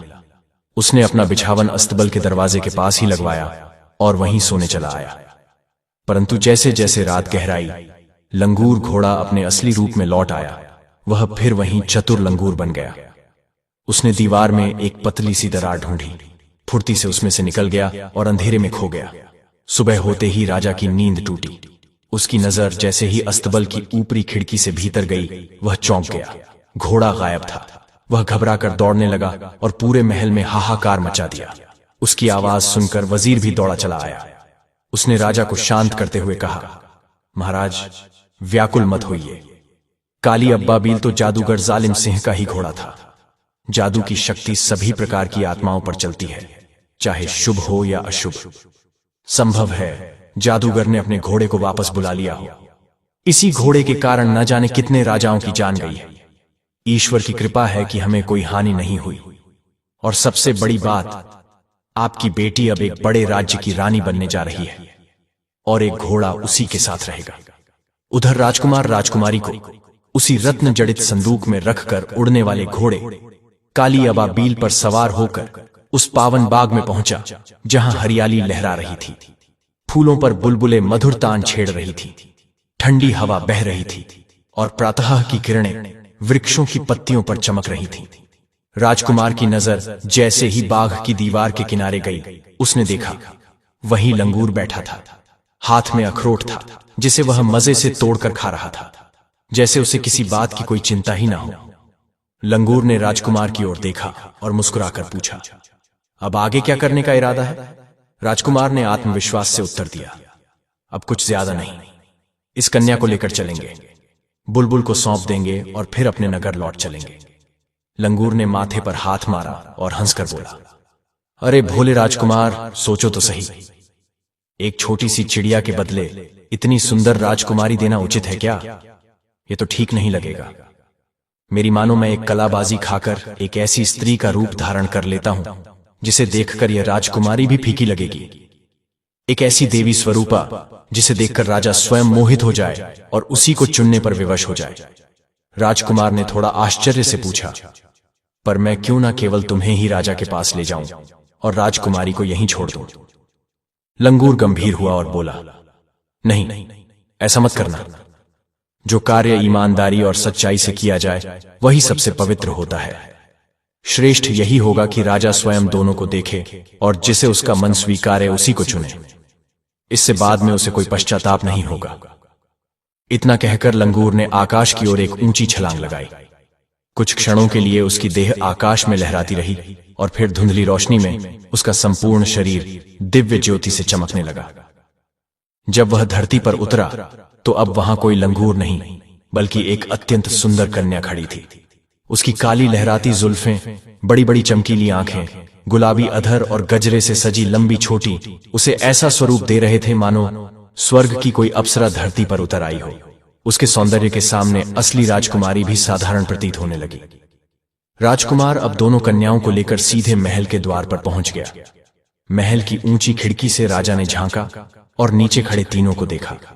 उसने अपने सेवक से कहा, द्वार पर जो भिक्षुक खड़ा है उसे भोजन व जल दे दो और यहां से जाने को कहो। तभी पास खड़े वजीर की दृष्टि उन पर पड़ी। उसने ध्यान से देखा और तत्क्षण बोला, महाराज, यह कोई साधारण भिक्षुक नहीं, वही नवयुवक है जिसे आपने सबसे सुंदर कन्या लाने के लिए दूर देश भेजा था। राजा चकित हुआ। उसने फिर खिड़की से नीचे झांका और तुरंत आदेश दिया, उसे भीतर बुलाओ। राजकुमार दोनों कन्याओं के साथ महल के भव्य दरबार में पहुंचा। वहां रंग बिरंगे पर्दे लटक रहे थे। संगमरमर की जमीन पर सोने जैसी चमक बिखरी थी और दीवारों की महीन नक्काशी इतिहास की कहानियां सुना रही थी। राजा अपने राज सिंहासन पर विराजमान था। उसने राजकुमार की ओर देखकर मुस्कुराते हुए पूछा, तो कहो नौजवान, क्या तुम वह कार्य पूर्ण कर लाए हो जो तुम्हें सौंपा गया था? राजकुमार ने सिर झुकाकर श्रद्धा से उत्तर दिया, जी महाराज, जो कार्य आपने सौंपा था वह पूरी निष्ठा से पूर्ण करके लौटा हूं। राजा की आंखों में उत्सुकता झलक उठी। उसने आगे झुककर पूछा, वह कन्या कहां है? राजकुमार ने मुस्कुराकर कहा, महाराज, आपने एक कन्या लाने को कहा था, किंतु मैं आपके लिए 2 कन्याएं लेकर आया हूं। इनमें से जो आपको अधिक प्रिय लगे उसे अपनी रानी बना लीजिए और जो शेष बचेगी वह मेरे साथ रहेगी। यह सुनते ही दरबार में हलचल मच गई।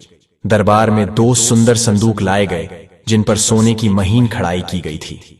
दोनों पर गुलाबी और केसरिया रेशमी वस्त्र ढंके हुए थे। जैसे ही दोनों संदूक खोले गए, भीतर बैठी दोनों कन्याएं एक साथ जाग कर खड़ी हो गई। उनका सौंदर्य इतना मोहक था कि वहां उपस्थित हर दरबारी और स्वयं राजा भी उन्हें निहारते रह गए।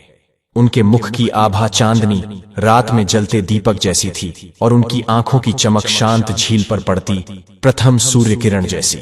राजा ने अपने विशेष मंत्री की ओर देखा और संकेत से पूछा, क्या राय है? मंत्री ने बिना विलंब किए उस कन्या की ओर इशारा किया जो असली राजकुमारी थी, जिसे दूर देश से लाया गया था। लेकिन राजा की दृष्टि बार बार दूसरी कन्या की ओर जाती रही। वह कन्या जो वास्तव में वही लंगूर थी जिसने मायावी शक्ति से ऐसा अनुपम रूप धारण कर लिया था कि उसके सौंदर्य के सम्मुख सब नतमस्तक हो गए। राजा अंततः स्वयं को रोक नहीं पाया और उसी कन्या को अपनी रानी बनाने का निर्णय लिया। बदले में बुलबुल खुशगान, वही रहस्यमयी चिड़िया जिसके लिए यह समस्त यात्रा आरंभ हुई थी, राजकुमार को सौंप दी गई। राजकुमार अब महल से बाहर आया और अपने दिव्य घोड़े काली अब्बाबील के पास पहुंचा। वहीं उड़ने वाला घोड़ा जिसकी पीठ पर बैठकर उसने न जाने कितने अज्ञात प्रदेशों की यात्रा की थी। एक ओर उसके घुटनों पर वह रत्न जड़ित संदूक था जिसमें राजकुमारी विराजमान थी और दूसरी ओर उसकी गोद में थी वह बुलबुल जिसकी मधुर ध्वनि मानो स्वर्गीय संगीत की लहर बन कानों में समा जाती थी।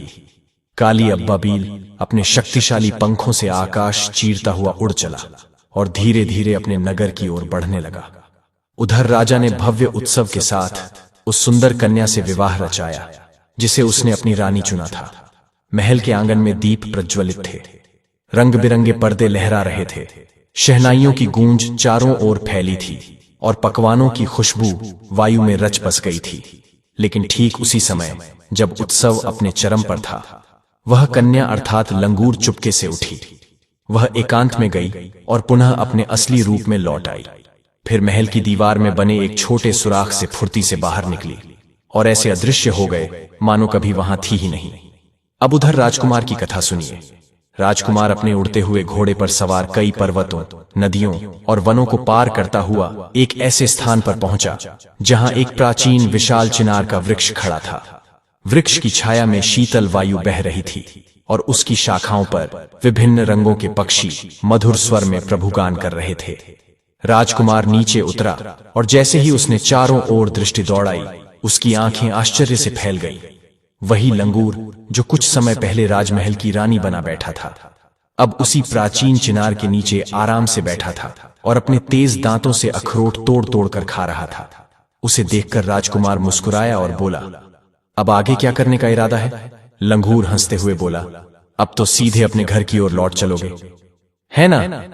राजकुमार ने सिर हिलाते हुए कहा, हाँ, अब तो घर लौटने का ही मन है। लेकिन लंगूर ने बात बीच में ही काट दी। अरे इतनी जल्दी क्या है, पहले मेरे घर चलो, 2-4 दिन मेरे मेहमान बनकर रहो, फिर जहां मन हो चले जाना। राजकुमार ने उसकी बात मान ली और मन ही मन सोचने लगा, इस रहस्यमय लंगूर का घर कैसा होगा? शायद किसी पहाड़ी की चोटी पर किसी तंग और अंधेरी गुफा में होगा, जहां मैं शायद घुस भी ना सकूं। राजकुमार मुस्कुरा पड़ा। लंगूर जोर से हंस पड़ा और बोला, अरे अब तक तुम्हें यह पता ही नहीं चला कि मैं कौन हूं? राजकुमार थोड़ा चौंका, लेकिन कुछ न बोला और लंगूर के साथ आगे बढ़ चला। दोनों ने एक ऊंचा पर्वत पार किया। उसकी तलहटी में एक विशाल फाटक के सामने वे रुके। यह फाटक किसी साधारण स्थान का नहीं था, यह तो किसी राजमहल का प्रतीत होता था। उस पर बारीक नक्काशी, सुनहरी बेलबूटे और विशाल सोने के किवाड़ जड़े थे, जो सूर्य की किरणों में दिव्य चमक बिखेर रहे थे। जैसे ही फाटक खुला, राजकुमार की आंखें विस्मय से फैल गईं। भीतर एक अद्भुत बाग था। चारों ओर रंग बिरंगे फूल खिले थे। गुलाब की महक वातावरण को भाव विभोर कर रही थी। हवा में चिड़ियों की चहचहाट खुली थी। एक ओर पत्थरों से बनी नक्काशीदार नालियों में से स्वच्छ जल बह रहा था। थोड़ी दूर पर एक शांत तालाब था, जिस पर एक पुराना वृक्ष झुका हुआ था। उसकी शाखाएं जल को छू रही थीं। बाग के चारों कोनों में 4 महल जैसे भवन थे, जो पूर्णतः सोने से बने थे। प्रत्येक भवन में 40 कक्ष थे और हर कक्ष में सुंदर युवतियां बैठी थीं, जो शांति से ग्रंथ पढ़ने और लिखने में मग्न थीं। राजकुमार इस अलौकिक दृश्य में खोया हुआ था। तभी लंगूर ने एक कलाबाजी लगाई। उसकी देह चमकने लगी और वह एक अत्यंत सुंदर कन्या में परिवर्तित हो गया। इतनी सुंदर, मानो धरती पर कभी ऐसी कन्या ने जन्म ही ना लिया हो। उसकी चमकती आंखें, कमर तक लहराते काले बाल और चेहरे पर दिव्य मुस्कान देखकर राजकुमार मंत्रमुग्ध रह गया। राजकुमार ने उस परी के महल में 3 दिन बिताए। जब चौथे दिन वह विदा लेने लगा, तो परी ने अपनी लंबी छोटी में से एक बाल तोड़ा और उसे देते हुए बोली, यदि कभी संकट में पड़ो तो इस बाल के एक सिरे को जला देना, मैं तुरंत आ जाऊंगी। राजकुमार ने पूछा, तुमने मेरे लिए इतना कुछ किया, बार बार मेरी सहायता की, लेकिन क्यों? इसका कारण क्या है? परी ने हल्की मुस्कान के साथ गहरी सांस ली और कहा, जिस दिन हम पहली बार मिले उससे बहुत पहले की बात है। मैंने ध्यान और संकेतों के माध्यम से भविष्य देखा था। तब मुझे एक रहस्य झात हुआ।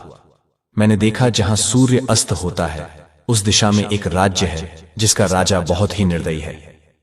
वह अपनी प्रजा को भूखा प्यासा रखकर हीरे जवाहरातों से एक दिव्य वृक्ष बनवा रहा है। जब वह वृक्ष पूर्ण होगा, तब वह समस्त नगर को नष्ट करने की ठान लेगा। परंतु उसी राजा के 3 पुत्र हैं। सबसे छोटा पुत्र यानी तुम यह देखकर व्यथित हो जाएगा। वह सोचने लगेगा कि यदि यह वृक्ष विनाश का कारण बना तो यह घोर अधर्म होगा। तब वह उस चिड़िया को पकड़ने का संकल्प करेगा जो हर रात उस वृक्ष की पत्तियां ले जाती है।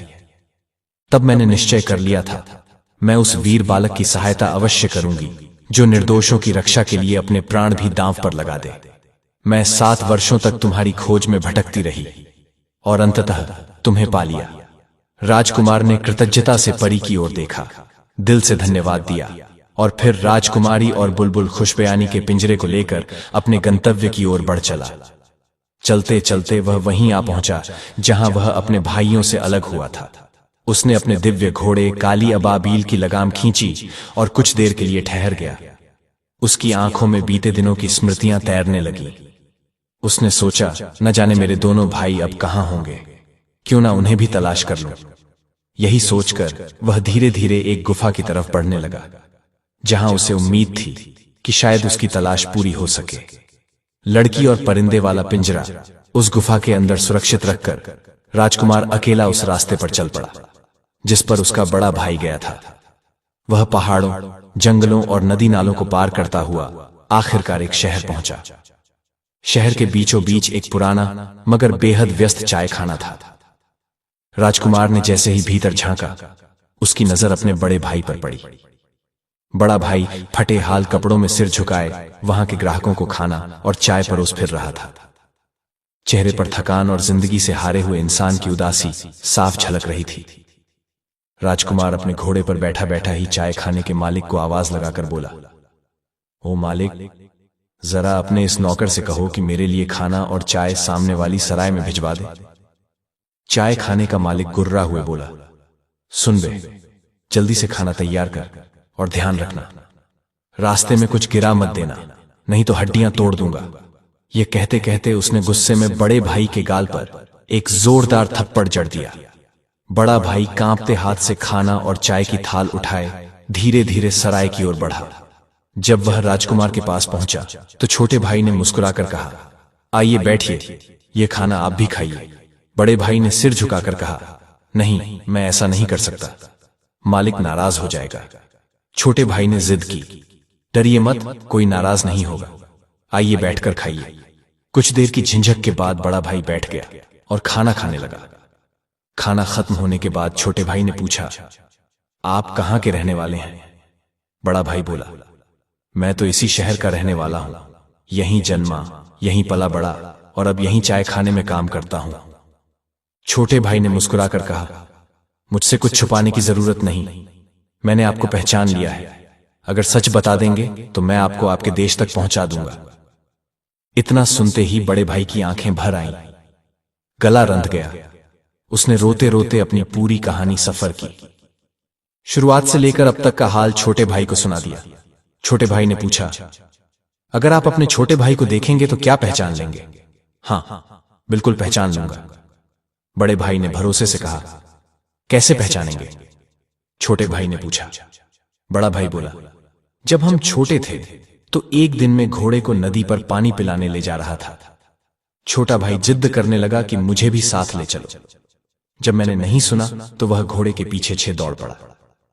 तभी घोड़े ने उसे एक जोरदार लात मारी, जिससे उसके बाएं कंधे पर हमेशा के लिए चोट का निशान बन गया। वही निशान मेरी पहचान है। छोटे भाई ने धीरे से अपना बायां कंधा खोला और कहा, क्या यह वही निशान है? बड़ा भाई स्तब्ध रह गया। अगले ही पल वह छोटे भाई के पैरों में गिर पड़ा और फूट फूट कर रोने लगा।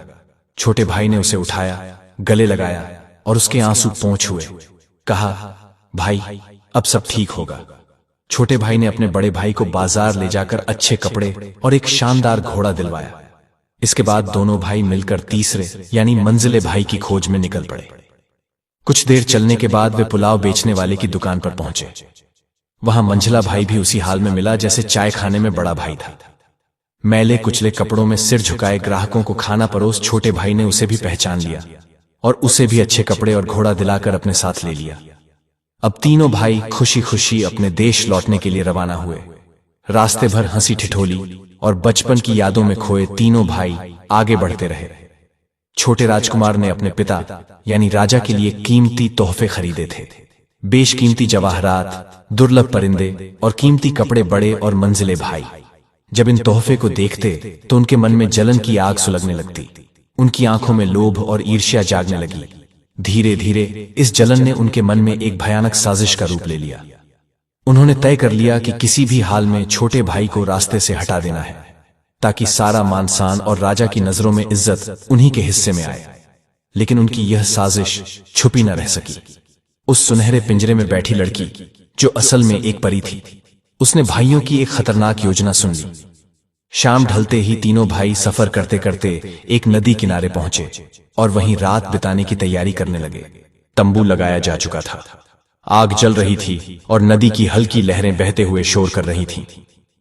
तभी परी ने छोटे राजकुमार को धीरे से अपने पास बुलाया और फुसफुसाना डालना चाहते हैं, तुम्हें तुरंत कहीं छुप जाना चाहिए। कमरे में हल्का सा दीपक जल रहा था, उसकी लौ दीवार पर कांप रही थी।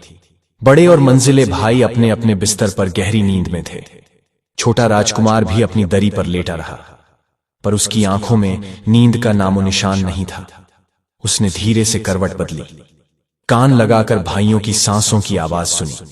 जब उसे यकीन हो गया कि दोनों गहरी नींद में हैं, तो वह धीरे से उठा। उसने अपनी दरी पर चारों तरफ से मिट्टी डाल दी, इतनी कि लगे जैसे कोई शरीर उसी में दबा हो। फिर उसने अपनी चादर को उस मिट्टी पर इस तरह उड़ा दिया कि दूर से देखने पर लगे जैसे वह दरी पर सो रहा हो। यह सब करने के बाद वह दबे पांव कमरे से बाहर निकला और पीछे घनी झाड़ियों में जाकर छुप गया। सुबह की हल्की लालिमा आसमान पर फैल रही थी। बड़े और मझले भाई नींद से जागे और सीधे छोटे भाई की दरी के पास पहुंचे बिना कुछ कहे सुने दोनों ने उस दरी को चारों तरफ से उठाया, सीधे नदी के पास पहुंचे और उसे पूरे जोर से पानी में फेंक दिया। ठंडे पानी में छपाक की आवाज गूंजी और दोनों भाई चेहरे पर संतोष की मुस्कान ली वापस लौट पड़े। अभी वह कुछ ही दूर पहुंचे थे कि अचानक नदी की तरफ से पानी में हलचल की आवाज आई। दोनों ने आश्चर्यचकित होते हुए पीछे मुड़कर देखा। उनके होश उड़ गए। नदी के किनारे सूरज की हल्की रोशनी में उनका छोटा भाई बैठा था। वह अपने भीगे चेहरे को दोनों हाथों से पोंछ रहा था, जैसे कुछ हुआ ही ना हो। दोनों भाई के चेहरों पर झुंझलाहट और जलन साफ नजर आ रही थी। बिना कुछ बोले दोनों फौरन अपने अपने घोड़ों पर चढ़े और तेज रफ्तार से आगे बढ़ गए।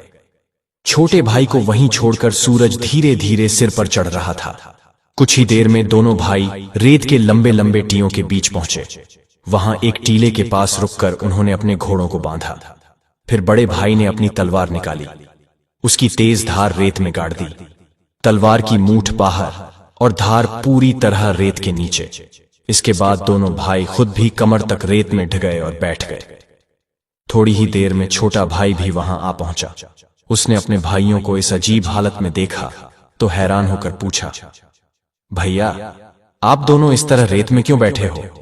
बड़े भाई ने बनावटी हंसी के साथ कहा, यह एक पुराना उपाय है भाई, इससे टांगों का दर्द हमेशा के लिए खत्म हो जाता है। आओ और तुम अपने पैरों का दर्द मिटा लो। छोटा राजकुमार उनके बहकावे में आ गया। उसने घोड़े से उतरकर कहा, ठीक है भैया, मुझे भी बैठा दो। दोनों भाई आगे बढ़े। छोटे राजकुमार को दोनों तरफ से पकड़ा और उसे भी कमर तक रेत में गाड़ दिया। रेत ठंडी थी। शुरू में सब ठीक लगा, लेकिन जैसे जैसे सूरज छड़ता गया रेत तपने लगी। गर्म रेत उसकी टांगों को जलाने लगी। दर्द उसकी सहन शक्ति के बाहर होने लगा। वह तड़प कर बोला, हाय मेरी टांगें जल रही हैं। बड़े भाई ने फिर मुस्कुराकर कहा, अरे घबराओ मत, अपनी टांगें हिलाओ, रेत अपने आप ठंडी हो जाएगी। छोटे राजकुमार ने मासूमियत से अपनी टांगें हिलाई, पर उसे क्या पता था कि तलवार की धार ठीक वहीं लगी थी। जैसे ही उसने टांगें हिलाई, तलवार की धार से उसकी दोनों टांगें कटकर अलग हो गईं। खून से रेत लाल हो गई। दर्द से तड़पते हुए उसकी चीख निकल गई। उसकी आंखों में डर, दर्द और विश्वासघात सब एक साथ नजर आ रहे थे। बड़े और मंझले भाई को इतने पर भी चैन नहीं आया। उन्होंने आगे बढ़कर छोटे भाई की दोनों आंखें भी निकाल ली, ताकि वह न देख सके, न पीछा कर सके, न कभी उनके सामने आ सके। इसके बाद वे दोनों बेफिक्र होकर लड़की, परिंदा और घोड़ा लेकर आगे बढ़ गए। कई दिनों की यात्रा के बाद आखिर वे अपने नगर पहुंचे। वहां पहुंचकर उन्होंने जो भी साथ लाए थे वह सब राजा के सामने पेश कर दिया। लड़की को देखकर राजा बहुत खुश हुआ। उसने उसी समय ऐलान कर दिया कि यह सुंदर लड़की बड़े राजकुमार की दुल्हन बनेगी और उसे राजमहल के खास हिस्से में रखा जाएगा।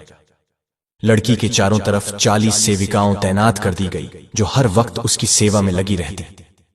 लेकिन वह लड़की चुपचाप अपने सोने के संदूक पर लेटी रहती। उसकी आंखें शून्य में खोई रहती।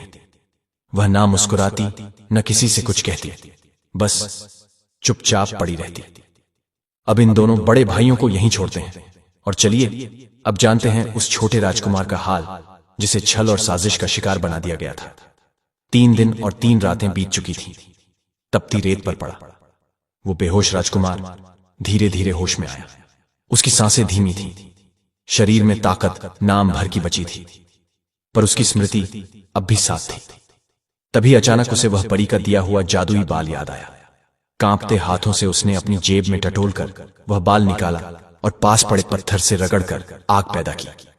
जैसे ही बाल जला, आसमान में हलचल मच गई।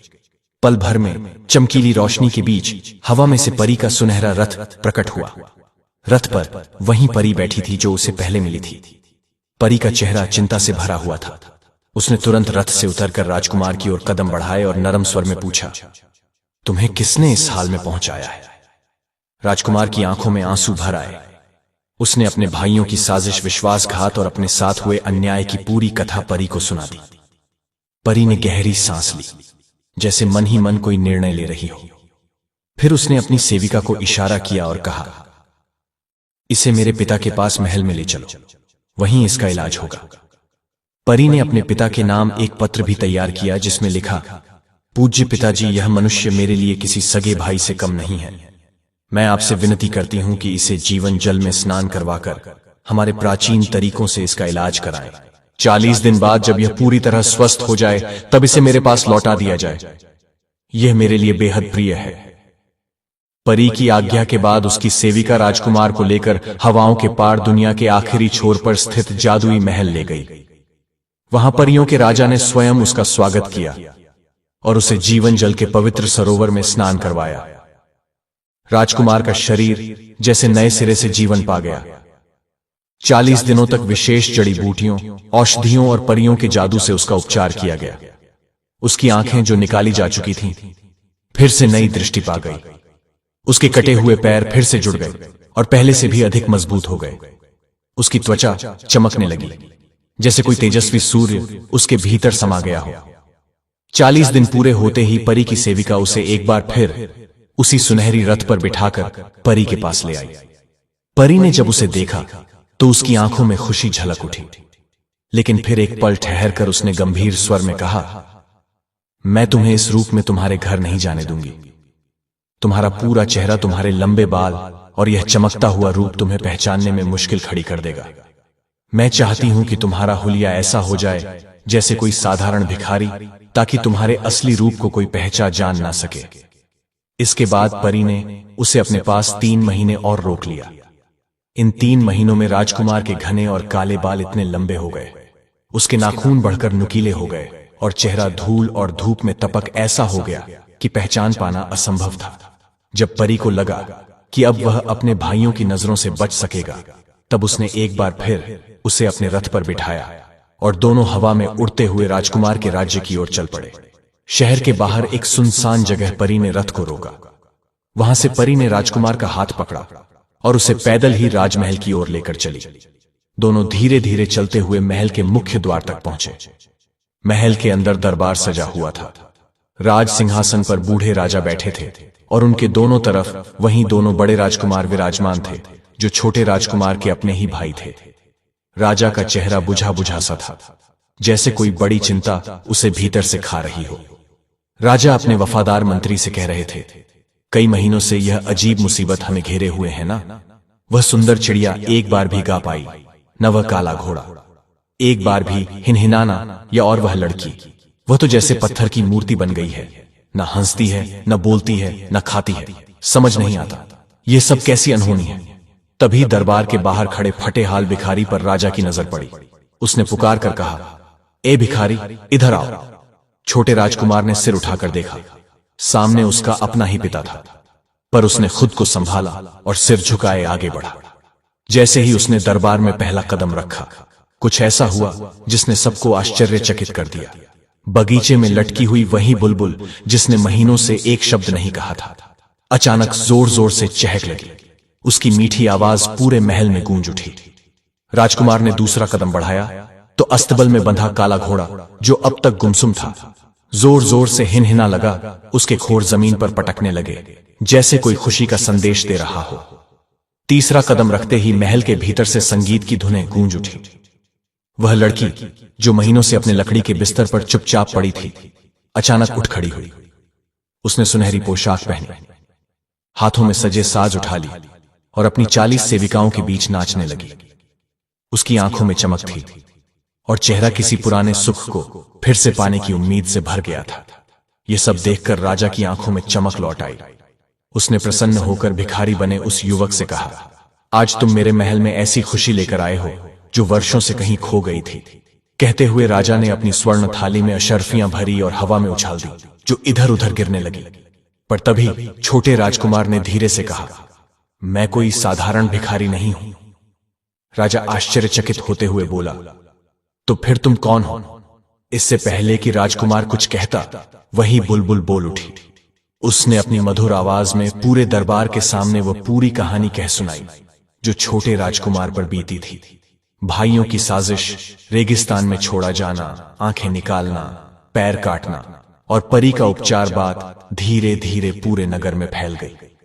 लोग जान गए कि असली वीर कौन है और वह कौन है जिसने पूरे राज्य को तबाह होने से बचाया था। शहर के हर गली मोहल्ले में यह खबर आग की तरह फैल गई कि छोटे राजकुमार ने किस तरह अपनी सूझबूझ, साहस और सच्चे प्रेम के बल पर न सिर्फ अपनी जान बचाई बल्कि पूरे राज्य को भीषण विनाश से भी बचा लिया। धीरे धीरे लोग इकट्ठा होने लगे। हर कोई छोटे राजकुमार के समर्थन में खड़ा हो गया।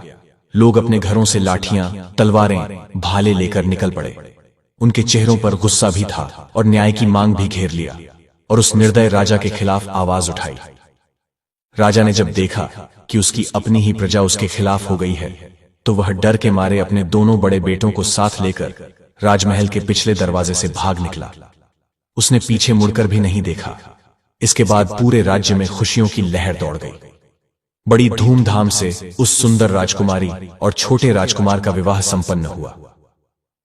मैं को फूलों रंग बिरंगी रोशन एक सेक्स तुम्हारे पास मेरी निशानी के तौर पर रहेगा।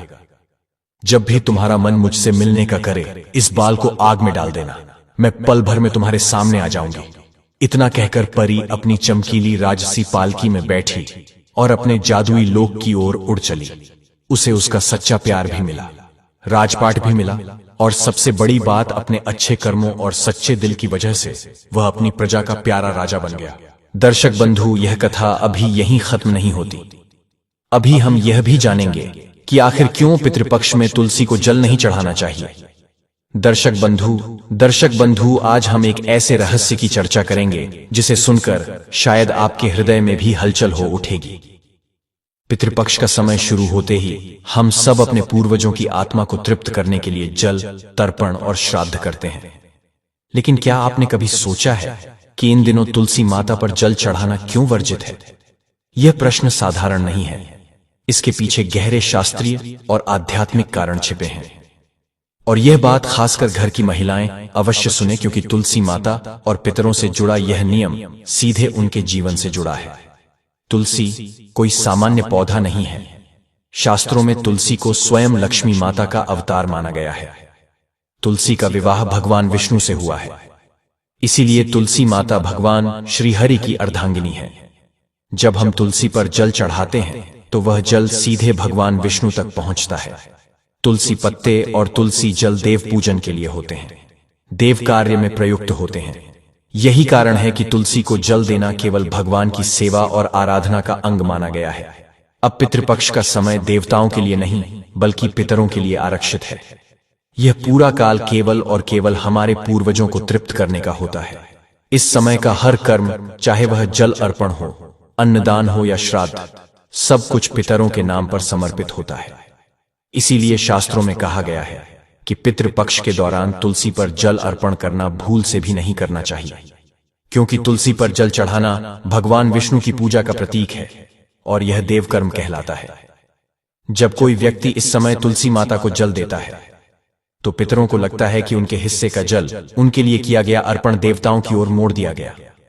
इससे वे तृप्त नहीं होते और रुष्ट हो सकते हैं। गरुड़ पुराण और मत्स्य पुराण दोनों में ही उल्लेख मिलता है, पितृपक्षे न तुलस्या जलम दातव्यम, अर्थात पितृपक्ष के दिनों में तुलसी को जल अर्पण करना निषिद्ध है। इसका सीधा अर्थ यह है कि तुलसी का पूजन इन दिनों रोक दिया गया है ताकि पूरा ध्यान केवल पितरों की शांति और तृप्ति पर रहे।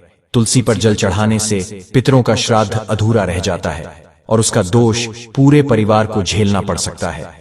विशेष रूप से महिलाओं को इस नियम को ध्यान से सुनना और समझना चाहिए। तुलसी माता का सीधा संबंध गृहस्थ जीवन, संतान, सुख और परिवार की समृद्धि से है।